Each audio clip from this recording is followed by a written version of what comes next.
My name is Angela Mays, and I'm here today to discuss 4 different leadership theories. We'll be diving into the 4 leadership theories that provide frameworks for understanding how leaders can best manage and guide their teams. We'll cover contingency leadership theory, the continuum theory, path goal theory, and the leadership substitutes theory. After explaining each of these, I'll also discuss which one I feel could be most effectively implemented within my organization and why. So let's get started. We'll start with the contingency leadership theory. This theory suggests that there's no single best way to lead. Instead, a leader's effectiveness depends on the situation that they're in. In other words, a leader must adjust their style based on specific circumstances, or the people that they're leading, and or any challenges that they face during a project or a certain situation. This leadership theory was developed by Fred Fielder in the 1960s and is based on the idea that leadership styles, whether they're task-oriented or they're relationship-oriented, they should match each individual situation. Fielder developed a tool called the Least Preferred Coworker Scale, or the LPC. That measures whether a leader is more focused on task completing or building relationships. The theory also introduces situational factors like the leader-member relationship, task structure, or position power. A good example would be if a leader might be more relationship focused in a stable, supportive team. They've worked together before, as compared to a leader may have the need to become more task oriented in a high pressure situation or in a crisis event. The key takeaway for this theory is that a good leader adapts their style to fit the needs of the situation rather than using the same approach in every situation.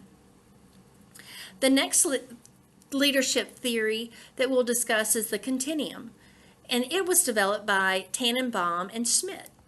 This theory focuses on the idea that leadership is not a one-size-fits-all approach, but rather it's a range, like a scale, from boss-centered on one side to follower or subordinate-centered leadership styles.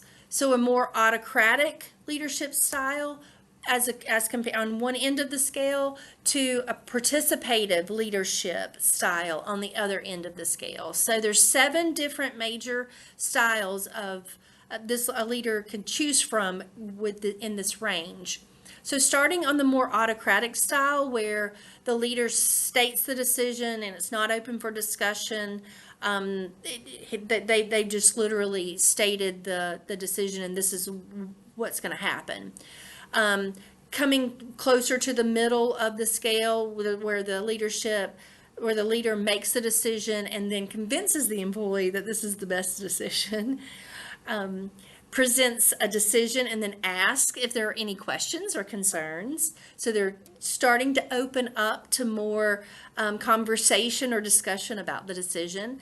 They present a decision that is subject to change based on that input. So they're giving the perception to those people that they're discussing this with that their input may matter. Now we're getting closer to the participative type leader on the scale, where they state the situation and they openly ask for recommendations on the decision.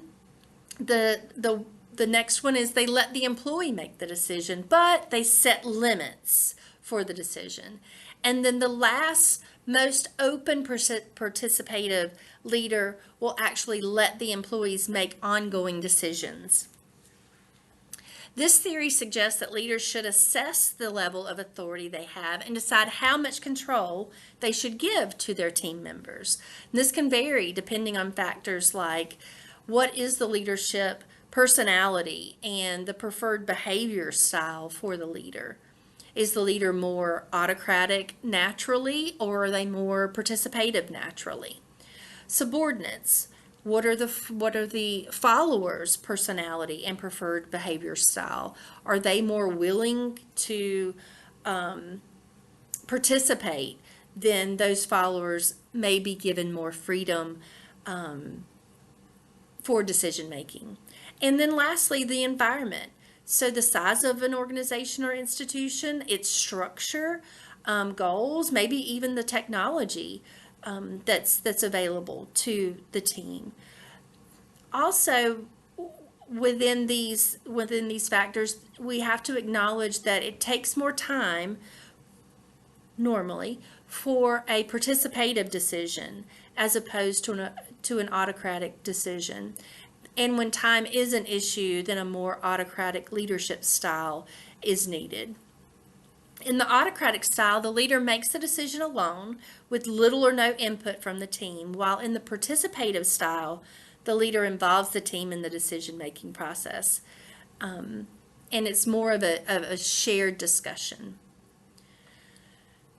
Tannenbaum and Schmidt's continuum isn't just about where a leader falls on this scale. It's about moving along that scale depending on the situation. A leader may use a more autocratic approach when the time is critical, or a democratic approach when fostering team engagement is the more important issue. The next leadership theory is the path goal leadership theory. This was developed by Robert House. This theory is all about how leaders can help their team members achieve their goals by clarifying the path to success and showing them the way and providing necessary resources and support and guidance so that they can achieve those goals. The theory proposes that a leader should define or clarify the path so they help those team members understand what steps are required to get them to their end goal. They should also increase rewards. So by identifying what your followers or your team members value and what are their desires, and then using those as incentives to get them to complete those goals.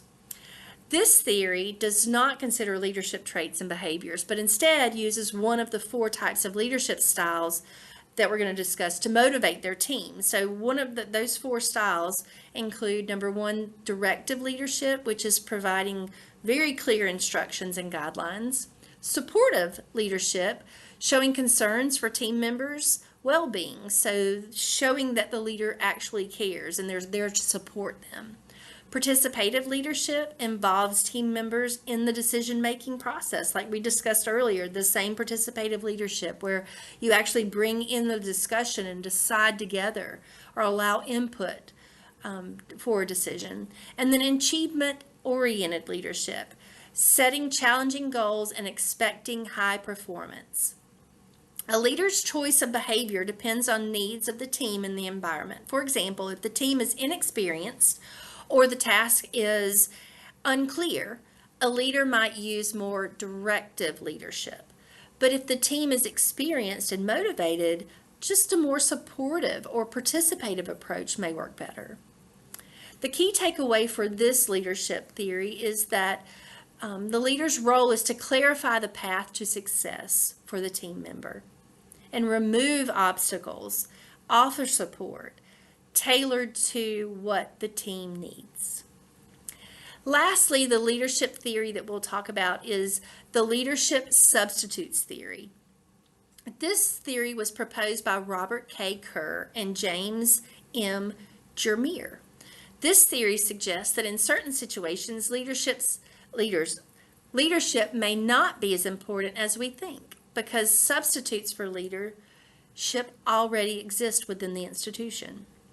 These substitutes can be factors like strong team collaboration, which is when the team already works well together. This isn't the first time they've worked together. They've proven that they are able to meet the goal, and they may not need the direct leadership. High employee motivation. When employees are intrinsically motivated, they may require less supervision. Clear task structure. If the tasks are well defined and routine, the need for leadership diminishes. So if the team is used to completing those same tasks, then the guidance may not need to be there. The employees already know what's expected and what they need to do. Substitutes replace the need for leadership behavior in certain contexts. For example, a well-established team working on a routine task may require minimal intervention from a leader, whereas a team facing a new complex challenge may need and require more active leadership. Leadership is not always necessary if certain conditions within the organization act as substitutes for leadership. Now let's talk about the most effective theory that I see being used in my organization. I believe the path goal leadership theory is the most effective and most used in my organization. Here's why. My organization is a small community college where goals and projects are driven by an overarching college-wide strategic plan.